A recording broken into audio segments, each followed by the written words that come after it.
from the Post-Millennial. McDonald's says it cannot confirm if Kamala worked at the fast food chain. Yeah. The statement comes after several accusations by Trump that Harris never worked at McDonald's. Well, she recently said she did. She was asked by a reporter, did you work? And she goes, did I? I did. So they put out this statement. And, I think we will read the whole thing. But I want to highlight just one moment where they say, though we are not a political brand, we've been proud to hear former President Trump's love for McDonald's and Vice President Harris's fond memories of working under the arches. While we and our franchisees don't have records for all positions dating back to the early 80s, what makes 1 and 8 so powerful is a shared experience, blah, blah, blah. 1 and 8, of course, is the people, everyone works there. They had no reason to insert. While we have no records of these positions, they did not need to say that. Think about it. They inserted that. And 4 years ago, not only would they not have issued a statement like this, it would have been an F Donald Trump. We want to get as far away from this toxic waste as possible. It's like he was radioactive to companies like McDonald's. And now they're coming out with memos like this. I'll tell you what happened. McDonald's doesn't forget.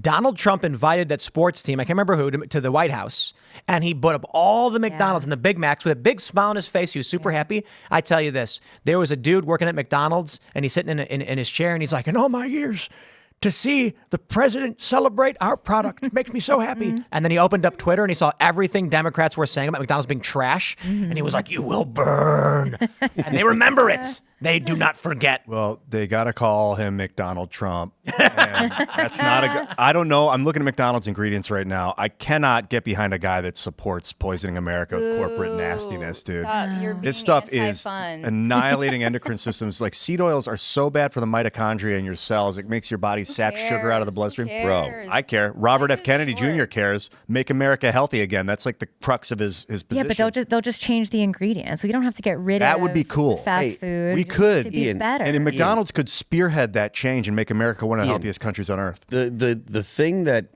the good news for your position is what RFK is talking about doing is changing the bureaucracy so that way there's not the incentive for these companies to use garbage in the food that you buy in the grocery store. Everyone knows that McDonald's is kind of bad for you, and everyone knows that you're not supposed to eat McDonald's all the time. It's a treat, you do it once in a while, etc. But the problems, the reason we have a really overweight society isn't because of fast food, although fast food isn't great for you. It's because everything that's in the aisles in the grocery store, everything that's not in the produce department, the meat department, or the dairy department, it's all full of sugar that's unnecessary. Even the dairy department, though. Well, dairy in America is like everything's fat free and everyone's fat. Well, I mean, fair enough. But if you go to the produce section and you go to the meat section and you get a little bit of dairy, like eggs and stuff like that, you will not get the levels of sugar in your diet that you do if you go into the aisles and you're eating canned goods, you're eating whatever kind of carbs. So what RFK has talked about doing is changing the laws that have allowed companies like Philip Morris, who used to cigarette producers, to purchase all of the food companies and use the same scientists that they had used to make cigarettes more addictive, to make the food more addictive by putting things that are bad for you and sugar and stuff like that. So whereas I understand your perspective, and I think you're right, the problem isn't McDonald's, it's the grocery store. That's for real. Like if you go and try and scan the aisles of the grocery store for oils and you want to look for avocado, coconut, or olive oil, the 3 fruit oils that are good for you, you're going to see a lot of palm oil, canola oil. Like this stuff wreaks havoc on your mitochondria in your cells and causes them to malfunction. They're supposed to be digesting fat for energy. They start taking free radical damage and start digesting sugar for energy instead out of your bloodstream. Then you get sugar cravings. So you've got to watch out for these compressed, nasty oils that have been intoxicating our culture for 60, 70 years. And it is permeating our grocery stores. It's not just McDonald's. You know what I love? I go to restaurants and I want to get wings or something, and I'll ask them, what kind of oil do you use for the fryers? And they go, I'll ask. And they come back and say, vegetable oil. And I say, which one? There's no answer. Well, if it's vegetable, it's not the right oil. You need fruit oil, which is coconut, olive, and avocado. They're all fruits. And that, vegetables are not. Coconut, olive, and what else? And avocado. Avocado, Those are the 3 fruit oils. That's what I do for breakfast. I do olive oil. I put olive oil in my eggs and then cook it, and then I put avocado on it. Oh, it's so good for you. That's exactly what I do. And I put plus hot sauce. I don't do hot sauce, but I do goat cheese and heavy cream in a protein shake. There's some No, I'm doing half and half now. There's some truffle oil out there. That's a mushroom oil. That's fascinating. That's not a fungus. Have you looked at what that oil actually is? Is it in olive oil? It's probably. I think it's olive oil with truffle in it. Olive oil. I was into the Olive oil is real good. Yeah, that's good for you. Olive oil is so not good bad for you. Okay, all right. I thought you were saying Olive, avocado, and coconut. You know that guy who's trying to be immortal? Brian Johnson, I think his name is. Yeah. He said the cheapest and most effective thing you can do is have a teaspoon of olive oil with every meal. It's so funny you It's say also that. 'Cause vegan though.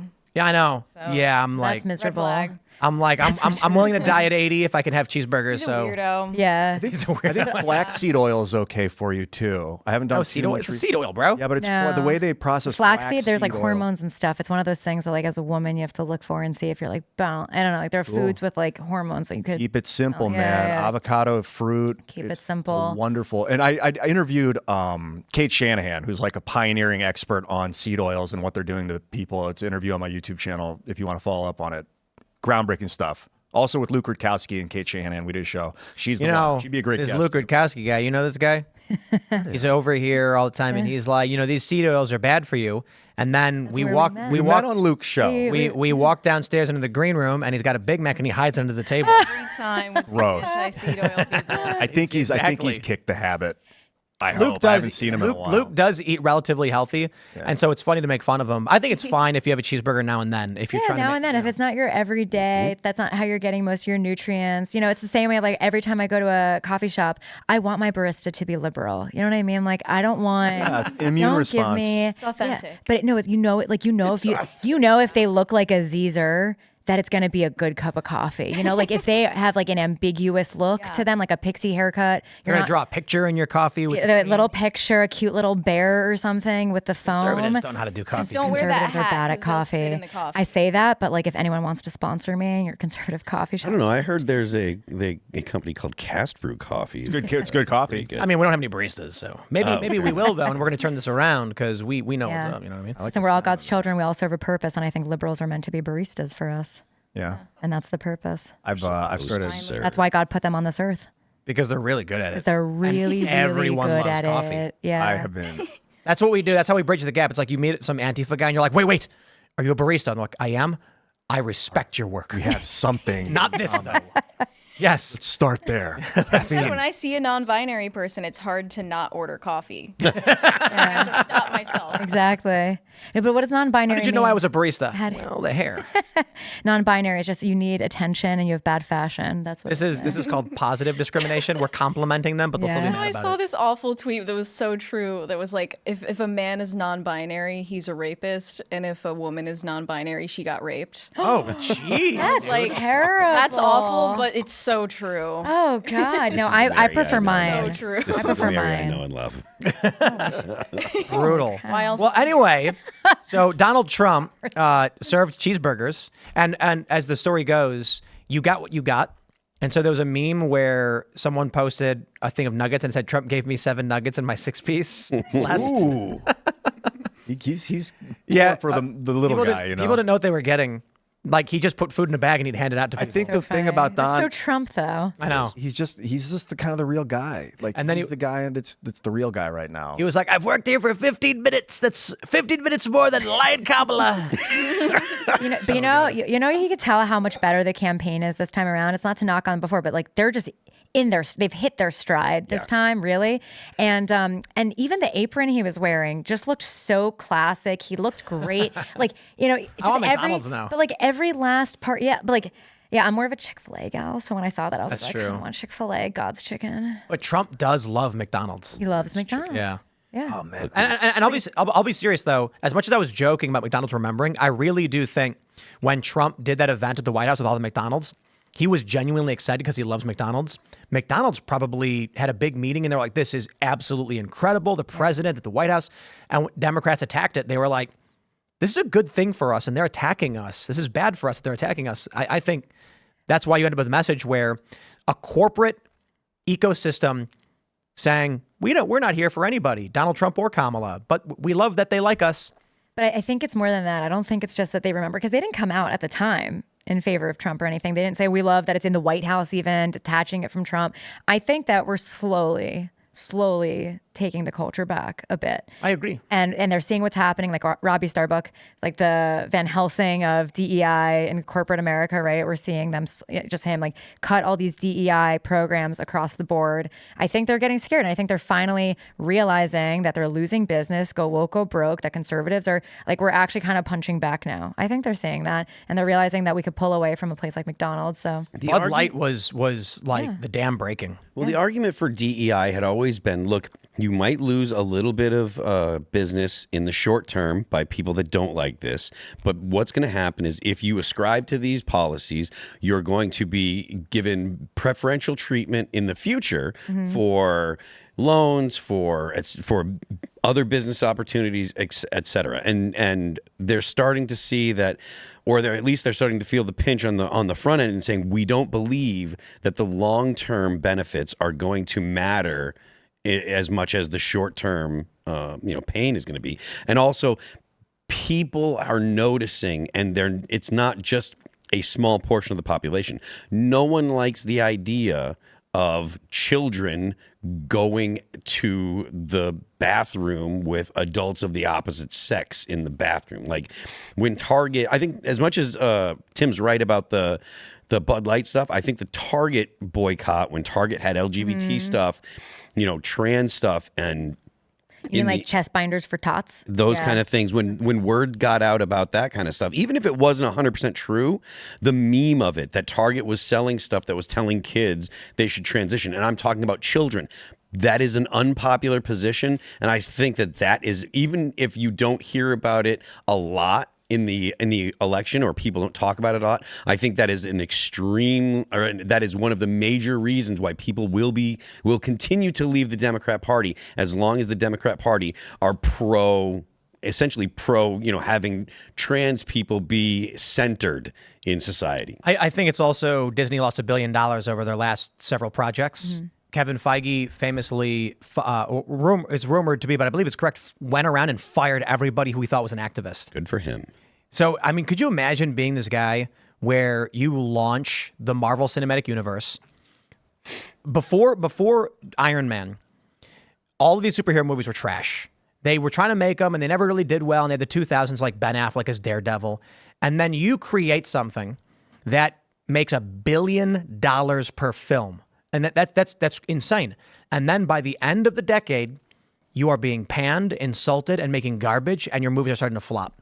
And you're asking yourself, wait, what's going on? And then he realizes it. These activists, these feminists, these woke people who are here are just injecting weirdo psychobabble into these movies. And now we went from making $1 billion a film to bombing, to losing money. So he goes and fires everybody. This shift is happening. Money talks, BS walks. And it's the internet. I don't want to put too much faith in like one thing that's helping rectify the situation, but the internet has allowed humanity to produce mental immune responses in a rapid passion. Like 50 years ago, man, the movie industry wants to change what they sell you, and then they'll have their reviewers tell you it's great, and people wouldn't know any better, and it would take 20 or 30 years to kind of recognize what the hell were we doing. Now it's like 2 years. Within a year and a half, people are like, this is actually not good. You see like reviews, user reviews. I don't even look for the corporate reviews anymore. Just look for, what are the users saying? What are the people that have tested it? What are the people that have seen it? What do they care about? It is a different environment. I have a lot of faith in humanity that we're able to rectify our problems rapidly now, because we can see ourselves so clearly with this constant mirror. I disagree. You think that the internet's not that powerful? No, I think that I think we have severe mental illness in this country. I think we have deep cultural rot, and I think that that's why there are so many people who are woke, and so many people who still, in this moment in time, can't get themselves to vote for Trump and can't be honest with themselves about it. Like, I think that you're projecting your own character and the people that you're with, and so you are willing to change, but I think that so many people are not, and I think some of that comes back to sugar. And I think it comes back to, like, to have mental health, you need physical health. And I think there's so much like physical rot in society that you have mental rot. And I think hopefully, God willing, Trump wins, and that's day one of fixing all of that. But I don't agree with you. I think it's easy for us to think that because of the circles we're the in. physical poisoning has been happening, I guess, to counter what you're saying, since the 60s, since the 70s, since these weird